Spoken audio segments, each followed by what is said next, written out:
Hello नवीन भाइ। ल भनेपछि तिम्रो आज 1 महिना हो, लास्ट डे हो। वा ल 1 महिनामा कस्तो अनुभव भइरहेछ त तिमीलाई आज? आज हामी सुकेधारातिर जाँदैछौँ होइन? सुकेधारा ल सेतो गणेश।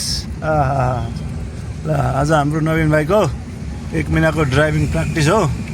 साथीहरू यहाँहरू पनि यस्तै गरी सिक्न चाहनुहुन्छ भने हाम्रो ड्राइभिङ स्कुललाई सम्झनु होला। हाम्रो स्कुल चाहिँ बालखानी र साब्रेढुङ्गाको नजिक छ। हाम्रो बालखानी ड्राइभिङ ट्रेनिङ स्कुलको पेजमा गएर हामीलाई सम्पर्क गर्न सक्नुहुन्छ। के कसो नवीन भाइ, कस्तो लागिरहेछ तिमीलाई आज हाम्रो 1 महिनाको प्र्याक्टिसमा? एकदम दामी लागिरहेछ होइन त? चलाउनुलाई अब तिमीलाई केहीमा फिर्की छैन नि होइन त? सरर चलाउन सक्छौ है? ल डर भर केही छैन होइन त तिमीलाई अब? ल हामी जनकचोकबाट सुकेधारा जाँदैछौँ। सुकेधारा अब आज हामी सुकेधाराको रिङ रोड पुगेर होइन उता गोपी कृष्ण हल्लाउँदै आउनुपर्छ है। ल है त? ल केही छ त भन्नुपर्ने कुरा?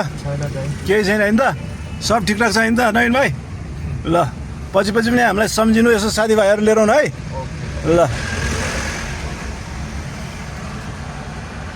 ल धन्यवाद, नमस्कार। ल नवीन भाइ आज हाम्रो रिङ रोड पनि आएको छ। ल सुकेधाराबाट हामी चाबेल हुँदै जाँदैछौँ।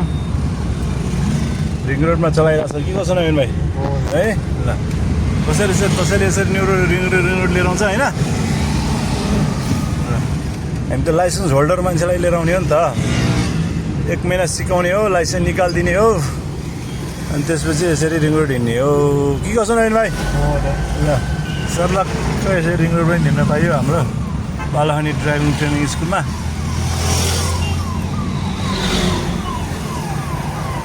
लेफ्ट साइड छाप्नुपर्छ हामी, त्यहाँबाट लेफ्ट साइड पेट्रोल पम्पबाट लेफ्ट भएर खोला जाने क्या है।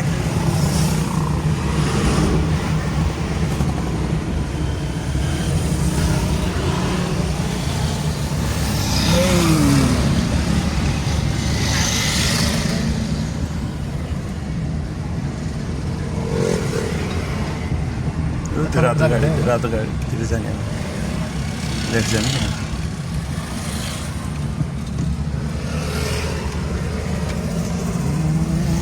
यो राजधानी पेट्रोल पम्प आयो, हामी त्यहाँबाट लेफ्ट जानुपर्छ भाइ।